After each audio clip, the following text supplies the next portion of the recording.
Hello everybody and welcome back to Life Redesigned. For those of you who are stopping by for the very first time, because it is summer, we get flooded with newbies. I'm Bob. I'm Carrie. And in 2022, Carrie and I sold everything that we own, and we mean everything. There's no storage units, there's no hiding things at friends' houses, there's nothing behind an abandoned warehouse at a Chuck E. Cheese in West Haven, Connecticut. We are those RVers who hit the road with everything that we own inside of our little tiny travel trailer that we call Humphrey. And we get to stop at amazing places like this because we are feeling foxy.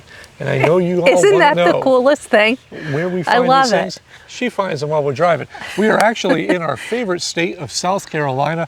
We are here in Marion, South Carolina, in a random park because Carrie found that fox to be an interesting backdrop. And that's what we're talking about today, is we are in the best state talking to you about the worst states, the worst, the most horrible, the horrendous, the things that you, no, it's just the worst states for RVers, and we're going to cover that. You're RVing, how can it be bad? Oh, trust me, it gets bad. Okay.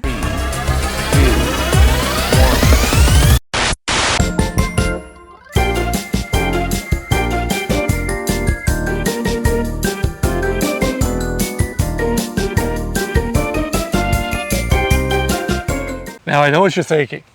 You're probably going, hey, this is going to be a countdown. It's going to be one of the top 8 states.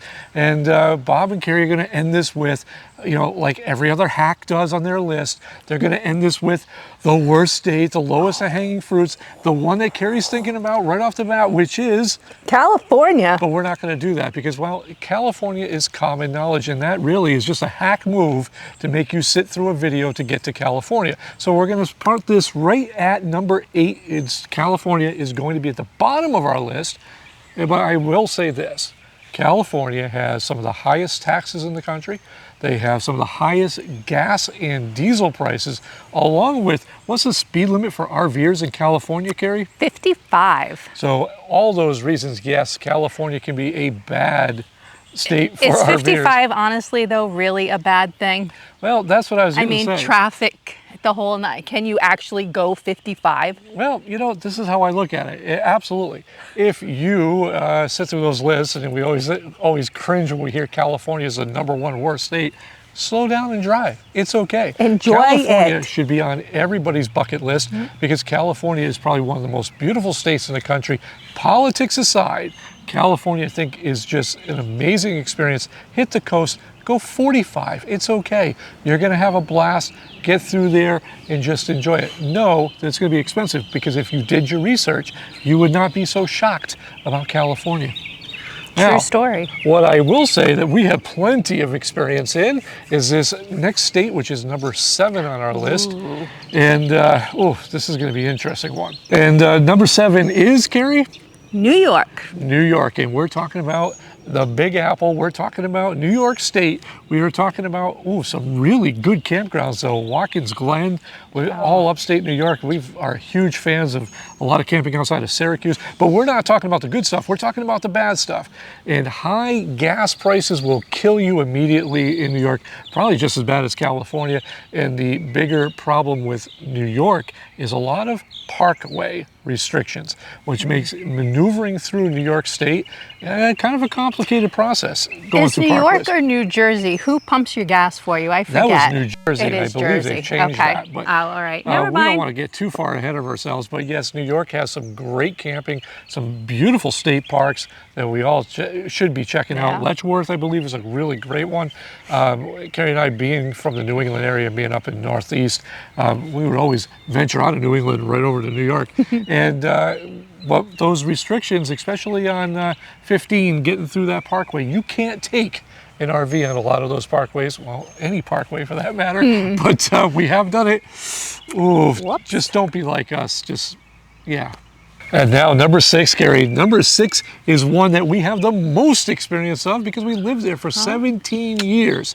And it was probably one of the hardest states for us to RV in, and that is New Hampshire. Now, New Hampshire has a whole bunch of issues all over the place. One, it's a small state. Yeah. Two, there's a lot of low clearance roads, and by that we mean a lot of low clearance bridges. There's also a lot of small winding roads to get to a lot of these great campgrounds that if you have a tall rig, you can have a hard time getting through, and it makes it incredibly tough to get to those sites.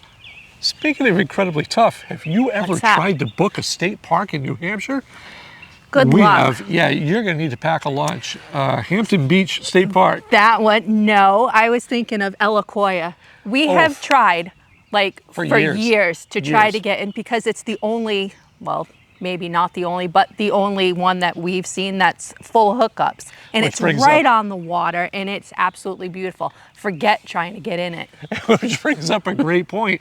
Most, if not all, of the state parks in New Hampshire don't have full hookups. Right. Meaning that if it's just basically you in the wilderness, and it's fine, except for everybody brings their open frame generators. It can be really bad. Some beautiful spots. So if you do get a chance to camp in the White Mountains, we highly so recommend you great. do that. If you get a chance to ever, unlike us, who never were able to get a reservation and get that coveted spot at Hampton Beach State Park, do it. It is a once-in-a-lifetime experience if you like oceanfront camping. And I believe it's one of our top-rated spots for oceanfront camping because, well, we were there in the off-season. All right, now, this isn't all about camping, mind you. Our next one here is, well, this is just about, well, RVing and trying to get through the state in an RV. And the next one is? Florida. All right, now, we are Florida residents in the fact that we actually domicile in the state of Florida. We love Florida for everything that it is in the winter. It's one of our favorite places to go because we don't like being cold anymore. But Florida, you suck on quite a few levels when it comes to RVers. One, I don't think there's hardly any Walmarts that will let you stay overnight when you're passing through. No. So that kind of stinks because of most of the local ordinances. Did you know, Carrie, did you know at home that most state-run rest areas in the state of Florida only give you 3 hours to Ooh, stay? no, I did not. I know we've done it for more than 3 hours, but their rule is 3 hours. That makes it incredibly tough to Wow. get through. And I gotta say, Florida, and even though this isn't part of our list in our thinking, Florida has some of the highest gas prices we paid in the country as well, especially for down south. Yeah. But the state parks in Florida are some of the most beautiful in the country, especially as you get down to the Keys. Oh, boy, are they amazing. But at the same time, state park reservations for the state of Florida are very difficult. I knew they did make it easier. It was so bad they made it easier for residents to be able to get bookings a little faster. But I still don't see that major difference being made from that new rule. But Florida, very nice, very difficult, but almost kind of worth it. Now, the next one on our list, Gary. Yeah. Now, this one's kind of interesting too. This is the state of Nebraska. And this was something that was brought up to us numerous times on Reddit because, well, I guess Nebraska has this weird law that says you cannot overnight park in an occupied RV anywhere in the state of Nebraska except for campgrounds. Ew. One of the weirdest laws I've ever heard of, but I did a little Strange. research and this is actually true. That if you want to be in your RV and you want to just pull over somewhere, it's against the law to overnight park in an RV anywhere in the state. Really? Anywhere. I did not know that. Anywhere. Unless it is a designated campground. Cross that off the list. Nebraska, you are on our list. Now the next one, Wow. Carrie, we're going back to New England. We And are. this is one that, boy, if you ever get out, you watch and you go deep in the rabbit hole of YouTube, you can find there's a channel somewhere that will show you videos nonstop of RVs going under this bridge, and we've mentioned this before, and it tears the whole top off their rig. We're talking about the state of Massachusetts. yeah, Massachusetts, is again, like New Hampshire, a lot of low-level bridges, which makes it very difficult to get through, especially with an RV, and especially if you don't know the area. Try taking an RV through Boston, for instance. I don't even like to drive through Boston in a little car. But yeah, you go through it. I wish I could, it's escaping me at the moment. It constantly makes the YouTube rounds of people just losing their tops. I've watched trucks for businesses get demolished. It's crazy.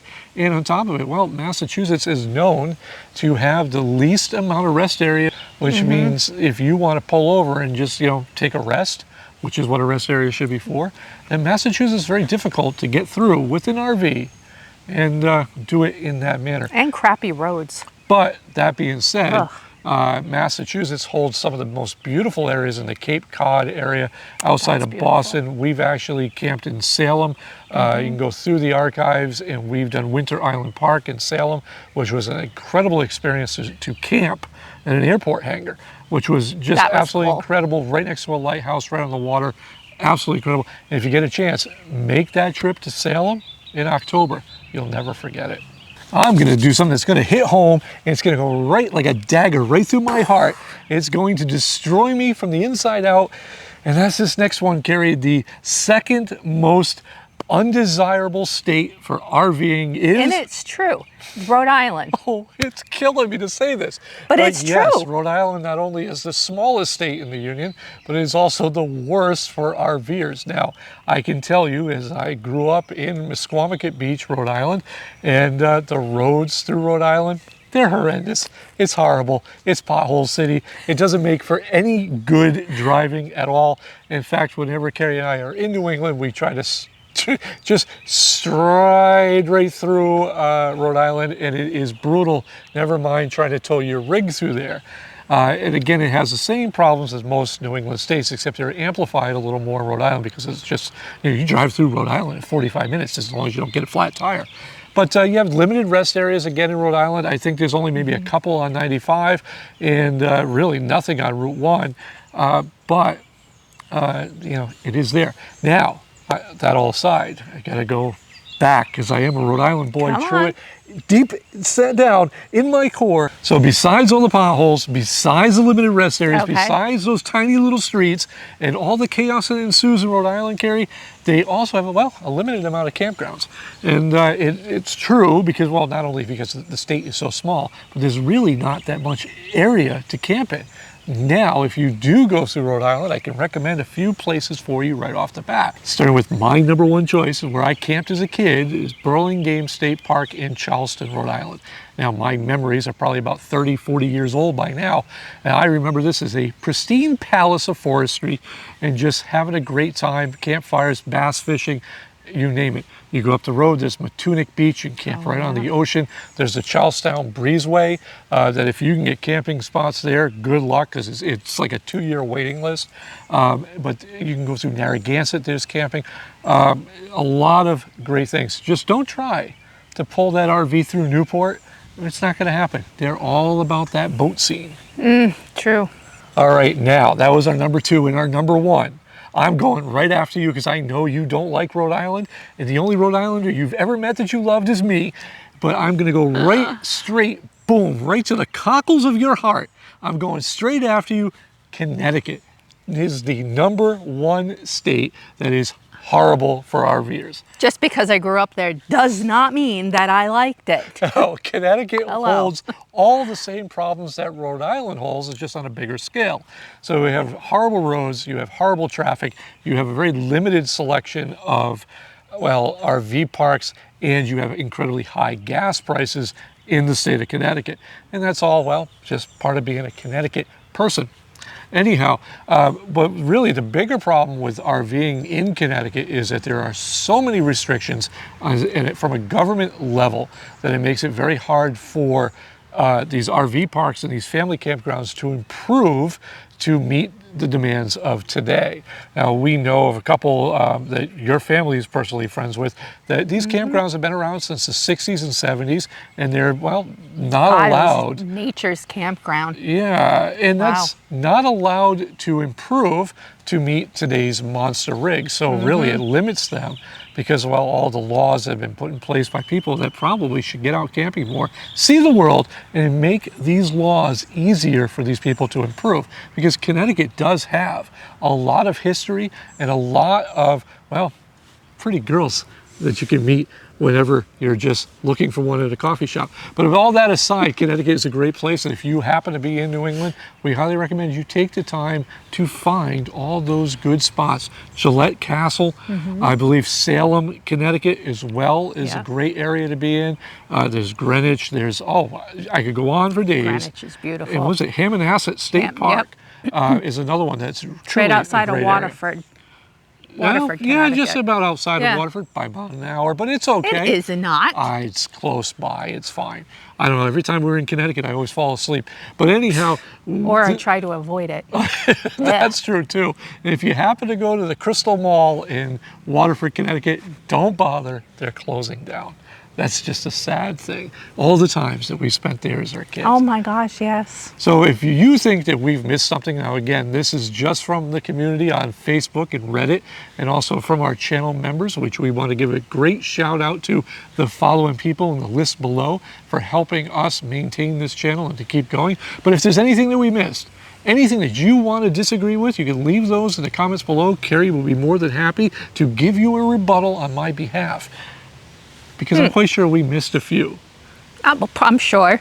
And for those of you who are disappointed that we didn't put California at #1, plenty of other lists that you could go read. Until next time, I am Bob. I'm Carrie. And this is Life Redesigned. There you go.